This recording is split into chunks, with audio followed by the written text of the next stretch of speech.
আজকে ব্রাহ্মণবাড়িয়া 2 এবং 3 আসনের সীমানা নির্ধারণ নিয়ে একটা গণশুনানি ছিল। আমি ব্রাহ্মণবাড়িয়া 2 এর পক্ষে সেই গণশুনানিতে অংশগ্রহণ করি। আমার পয়েন্ট ছিল 4-5টা। এক হচ্ছে স্বাধীনতার 53 বছরে এই যে 3টা ইউনিয়ন চান্দুরা, ভুদন্তি, হরসপুর এরা ছিল সরাইলের সঙ্গে। 2008-এ তাদেরকে সরিয়ে দেয়া হয়, এই 3টা ইউনিয়নকে সরাইল উপজেলা থেকে সরিয়ে দেয়া হয়, যে কারণে দেশনেত্রী বেগম খালেদা জিয়া বারবার বলেছেন 2008-এর আগের সীমানায় আমরা ফিরে যেতে চাই। বিএনপির দাবি ছিল 2008-এর আগের সীমানায় ফিরে যাওয়া। এবং আমি আমার প্রথম আর্গুমেন্ট দিয়েছি যে যেহেতু দেশনেত্রী বেগম খালেদা জিয়া সব সময় বলেছেন যে 2008-এর আগের সীমানায় আমরা বিএনপি ফিরতে চাই, আমিও মনে করি 2008-এর আগে যে সীমানা ছিল সেইখানেই আমাদেরকে এখন ফিরে যাওয়া উচিত। মাঝখানে 15 বছর একটা ফ্যাসিস্ট সরকার ছিল যারা তাদের নিজস্ব ভোট কারচুপির জন্য নিজস্ব সুবিধা অনুযায়ী সীমানা নির্ধারণ করেছে, সেই সীমানা আমরা মানি না। সেজন্য আমরা বলেছি 2008-এর আগের যে সীমানা, যেটা দেশনেত্রী বেগম খালেদা জিয়ার ইচ্ছা ছিল, সেখানে যাওয়া হোক। 2 হচ্ছে আমাদের ভোটার সংখ্যা 6 লক্ষ, মানে বিজয়নগরের ভোটার সংখ্যা বা ব্রাহ্মণবাড়িয়া 3-এর ভোটার সংখ্যা 6,10,000, আর আমাদের যেটা সরাইল আশুগঞ্জ সেখানে ভোটার সংখ্যা 4,20,000-এর মতো। আর এই 3টা ইউনিয়নের ভোটার হচ্ছে 1 লক্ষ। এই 1 লক্ষ যদি সরাইলের সঙ্গে যুক্ত হয়, তারপরেও দেখা যাবে যে সদরের সঙ্গে বা বিজয়নগরের সঙ্গে সরাইলের ভোটার পার্থক্য অলমোস্ট 2 লাখ থেকে যায়। সো এত বড় একটা আসন সদর বা বিজয়নগর, সেই আসনটা অযৌক্তিক। বরং সরাইলের সাথে যদি 3টা ইউনিয়ন চলে আসে তাহলে ভোটার সংখ্যায় একটা ব্যালেন্স তৈরি হয়। 3 হচ্ছে এই 3টা ইউনিয়নে যারা বাস করে, ভুদন্তি, চান্দুরা এবং হরসপুরে, তাদের জমি জমার বেশিরভাগ কাজ সরাইলের সঙ্গে থাকে। সো তাদের জমি রেজিস্ট্রি থেকে শুরু করে অন্যান্য যে দাপ্তরিক কাজ, সেটা সরাইল ইউনিয়নে গিয়ে করতে হয়, সরাইল উপজেলায় গিয়ে করতে হয়। সে কারণে আমি বলেছি এই 3টা ইউনিয়নকে সরাইলের সঙ্গে যুক্ত করে দেয়া হোক।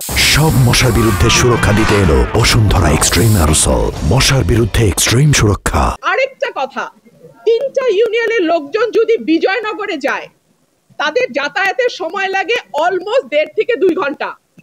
আর যদি তারা সরাইলে আসে তাদের সময় লাগে 15 থেকে 20 মিনিট। তাহলে আপনারাই বলেন, যে 3টা ইউনিয়ন বিজয়নগরে যেতে 1.5 ঘন্টা লাগে, আর যদি 10 মিনিট 15 মিনিটে তারা সরাইলে আসতে পারে, তাহলে তাদের কোথায় থাকা উচিত? সরাইলে থাকা উচিত নাকি বিজয়নগরে থাকা উচিত? এই প্রশ্নগুলোই আমি নির্বাচন কমিশনে তুলেছিলাম। অত্যন্ত দুঃখজনক ব্যাপার হলো এখানে একটি মারামারি হয়েছে।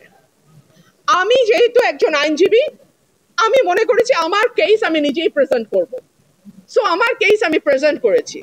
আমি আশা করেছিলাম নির্বাচন কমিশনের সম্মানের দিকে তাকিয়ে ব্রাহ্মণবাড়িয়া 3-এ যারা আছে তারা গুন্ডা পান্ডা নিয়ে ঢুকবে না নির্বাচন কমিশনে। বাট আনফরচুনেটলি আমি দেখলাম ব্রাহ্মণবাড়িয়া 3-এ যিনি প্রার্থী, তিনি তার সদল বলে 20-25 জন মিলে গুন্ডা পান্ডার মতন তারা সেখানে আচার আচরণ করলেন। অত্যন্ত দুঃখজনক, অত্যন্ত লজ্জাজনক, এবং আমি মনে করি এটা কমিশনের যে ভাবমূর্তি, যে গাম্ভীর্য এবং যে সম্মান, সেইটার সঙ্গে এটা যায় না। আমি আপনাদেরকে কিছু ছবি দেখাচ্ছি। তারা এলাকায় বিভিন্ন মানুষকে কিভাবে পিটিয়ে পিটিয়ে তারা স্বীকারোক্তি আদায় করেছে। So this is there nature. এখনো ইলেকশন আসে নাই, একটা সীমানা নির্ধারণ নিয়ে এলাকায় এইভাবে তারা পিটিয়ে, ব্রাহ্মণবাড়িয়া 3-এর যিনি আছেন তিনি এইভাবে পিটিয়ে পিটিয়ে মানুষকে স্বীকারোক্তি নিয়েছেন।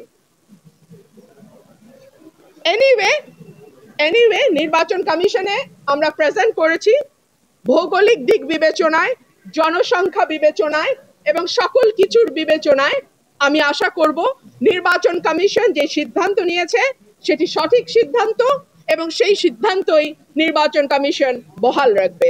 ওদের 10 জন 12 জন মিলে কথা বলছে।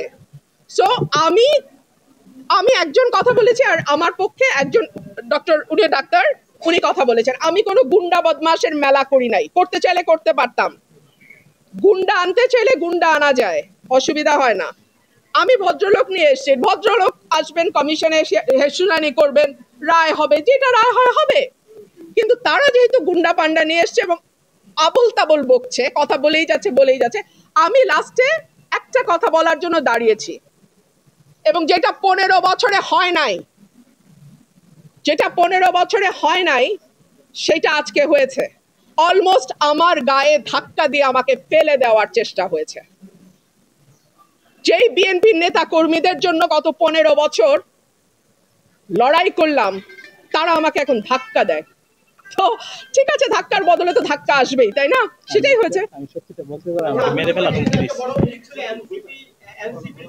আমি অ্যাকচুয়ালি সত্যিটা বলতে গিয়ে আমাকে সীমানা নিয়ে যদি এইরকম আচরণ আমরা দেখি নিজের দলের মধ্যে, হু নোজ নির্বাচনে কি হবে।